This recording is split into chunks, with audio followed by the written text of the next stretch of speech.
नमस्ते एवरीवन। आप सबका बहुत बहुत ज़्यादा स्वागत है परीक्षा पथ पर और आशा है कि आप सब बहुत ज़्यादा अच्छे होंगे। अच्छा, एक सोचने वाली बात है। देखो, दुनिया में अमीर देशों के बारे में अगर हम सोचो, ठीक है, जहाँ पर अच्छी खासी अमीरी है, तो ही 2-3 आपके जो एक्सपेक्ट है वो बहुत ज़्यादा काम में आते हैं। या तो उस देश के अंदर डिफेंस सेक्टर, या फिर कहिए जैसे अमेरिका हो गया या चाइना समहाउ हो गया, यूरोपियन देश कुछ हो गए, यूके, फ्रांस, वो अपने डिफेंस इक्विपमेंट बेच बेच कर दुनिया भर को, क्योंकि वो बहुत महंगे बिकते हैं, वहां से उनके पास बहुत ज़्यादा उनकी इकोनॉमी में पैसा आता है। या फिर किसी देश के अंदर मैन्युफैक्चरिंग हब बहुत ज़्यादा मजबूत तरीके से, मतलब दुनिया में कोई भी सामान बन रहा हो तो वो उस देश में बहुत बड़े लेवल पर बन रहा हो। सेमीकंडक्टर्स छोटे से लेकर बड़े तक हर तरीके का सामान, जिसमें आप एक चाइना का नाम ले सकते हैं, ठीक है, कि सब कुछ यहाँ पर मैन्युफैक्चर करिए, ठीक है। दुनिया की बड़ी बड़ी कंपनियां यहाँ पर आएगी, आपके यहाँ जॉब प्रोवाइड होगी, आपके यहाँ पैसा आएगा और ऑटोमेटिकली आपका देश जो है वो ग्रो करेगा, ठीक है। तीसरे नंबर पर, किसी देश के पास तेल के, यानी कि जो कच्चा तेल है उसके भंडार मिल जाए, उसके पास फिर चाहे कुछ ना हो, उसके पास शिक्षा ना हो, उसके पास साइंटिस्ट ना हो, उसके पास कोई रिसर्च एंड डेवलपमेंट क्षेत्र ना हो, जैसे आपके खाड़ी देश है, बहुत सारे खाड़ी देश है ना, उनके पास आप सोच के देखेंगे तो खाली क्रूड ऑयल है। वहां से आपने शायद ही कभी, ठीक है, बहुत कम सुनने को मिला है कि कोई महान साइंटिस्ट किसी खाड़ी देश से था, बहुत कम। मैं यहाँ पर कह रही, ऐसा नहीं है कि होते ही नहीं है, होते हैं, बट वो या तो अमेरिका चले जाते हैं या यूके या फिर आपका फ्रांस जैसे देशों में, ठीक है। या फिर वहां पर कोई ऐसी रिसर्च हुई हो, चांद पर कुछ भेजा हो, सूर्य के लिए कोई मिशन भेजा हो, किसी ग्रह को स्टडी करने के लिए कोई मिशन भेजा हो, बहुत कम आपने सुना होगा। लेकिन फिर भी वहां पर अमीरी इतनी ज्यादा है कि भारत हो चाहे दुनिया के हमारे पड़ोसी देश हो, वहां पर जाकर वो काम करते हैं, ज्यादा पैसा कमाते हैं, इस सोच से वो वहां पर जाते हैं, ठीक है।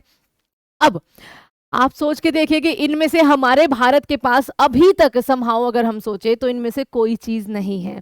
हम पूरी तरीके से आत्मनिर्भर नहीं है। हम आज भी, चाहे वो तेल हो, चाहे वो आपके खिलौने, छोटे से छोटी चीज की मैं बात कर रही हूँ, चाहे वो आपके सेमीकंडक्टर्स हो, चिप्स हो, या फिर आपका रेयर अर्थ मिनरल्स। अभी आपने एक न्यूज सुनी थी ना कि चाइना ने प्रतिबंध लगा दिया, भाई बैन कर दिया है कि अपने जो रेयर अर्थ मैग्नेटिक या फिर मिनरल्स हैं, उनको वो अभी के लिए निर्यात नहीं करेगी। और भारत तो डिपेंडेंट है, एक तरह से कह सकते हैं। ऐसा नहीं कि भारत का काम चल जाएगा, चलेगा ही नहीं, कुछ महीने तक चल जाएगा, उसके बाद काम नहीं चलेगा। हमें चाइना के सामने झुकना ही पड़ेगा इस बात के लिए। उसके अलावा डिफेंस सेक्टर, चाहे रशिया हो, चाहे अमेरिका हो, फ्रांस हो, वहां उन पर हम डिपेंडेंट है। जर्मनी के साथ हमारी डील चल रही है, डिपेंडेंट इन द सेंस कि हम आत्मनिर्भर इसके बारे में सोच रहे हैं बनने की, ठीक है, लेकिन उसमें हमें बहुत ज्यादा टाइम लगेगा। तीसरी बात, क्रूड ऑयल की, तो हमारे भारत में है क्रूड ऑयल के भी, ठीक है, ऐसे नहीं है कि भंडार बिल्कुल ही नहीं है। आपका मुंबई हाई हो गया, आसाम हो गया, कृष्णा गोदावरी जो क्षेत्र है, वहां पर प्राकृतिक गैस के बहुत बड़े भंडार मिले थे। तो लेकिन पूरी तरीके से कहते हैं ना कि एक ऐसी चीज मिल जाए जिससे बस एक ना खजाना जिसको कहते हैं वो मिल जाए, और फिर बल्ले ही बल्ले, वो अभी तक भारत को अचीव नहीं हो पाया है। हम धीरे धीरे आत्मनिर्भर भी बनते जा रहे हैं सेमीकंडक्टर के मामले में। दुनिया भर से जो है बड़ी बड़ी कंपनियां भारत में आ रही है। हालांकि अमेरिका, चाइना या फिर बहुत सारे देश जो कोशिश कर रहे हैं कि भारत को किसी तरीके से ऊपर ना बढ़ने दिया जाए, उन सब हर्डल्स को पार करके भारत एक दिन दुनिया के नंबर 1 देश के रूप में जरूर आएगा, ये हम दुआ करते हैं। डिफेंस सेक्टर में भी हम अच्छा कर रहे हैं, हमारी आकाश ब्रह्मोस मिसाइल ने बहुत अच्छा काम किया है। लेकिन जो तीसरा जो फैक्टर है क्रूड ऑयल का, आज के टाइम पे भारत जो है 85 से लेकर 88% तक दूसरे देशों पर निर्भर रहता है कि वहां से तेल आएगा, तब हमारे देश का ट्रांसपोर्ट सिस्टम या फिर पेट्रोल से बनी हुई हर चीज इसमें यूज होती है वो कर पाएगा, ठीक है। 80 से 85%, तो सोचिए कितना ज्यादा पैसा हमारा बाहर के देशों में जाता है। अगर हम इसमें संभाव आत्मनिर्भर हो जाए तो फिर भारत की तरक्की को कोई रोक नहीं सकता है।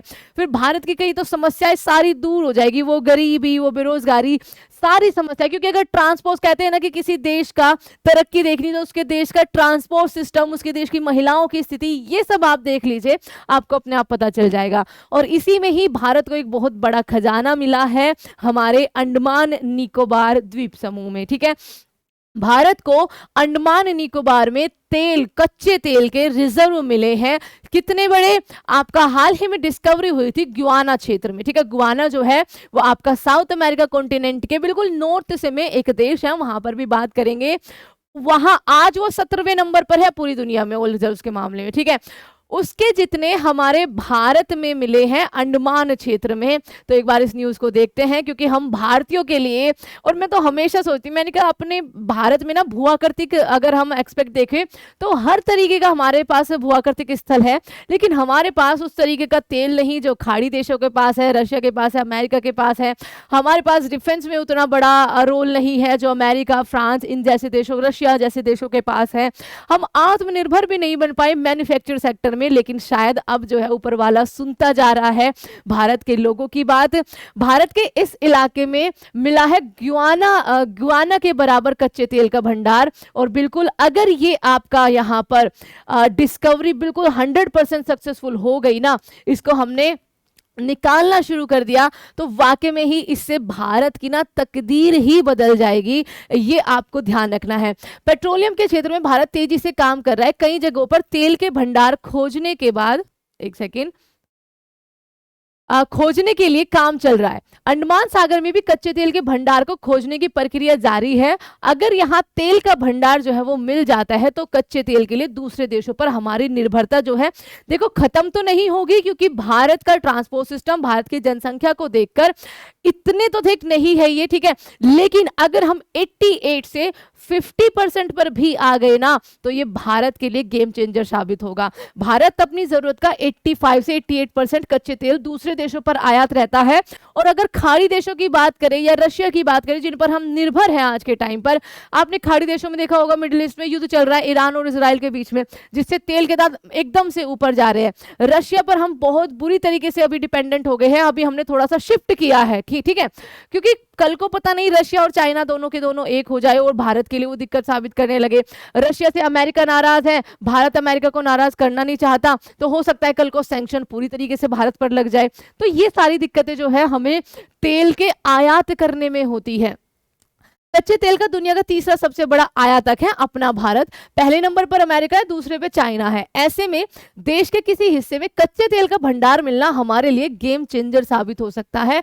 कच्चे तेल के भंडार को लेकर केंद्रीय पेट्रोलियम और प्राकृतिक गैस मंत्री जो हरदीप सिंह पुरी है, उन्होंने बहुत बड़ा दावा किया है। उन्होंने द न्यू इंडियन के लिए एक इंटरव्यू में बताया है कि हमारा देश अंडमान सागर में एक परिवर्तनकारी तेल भंडार खोजने की कगार पर है।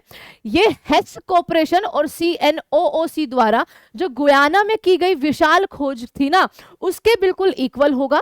गुयाना तेल भंडार के मामले में दुनिया में अब 17वें नंबर पर है, और ये बहुत बड़ी बात है क्योंकि गुयाना छोटा सा देश है।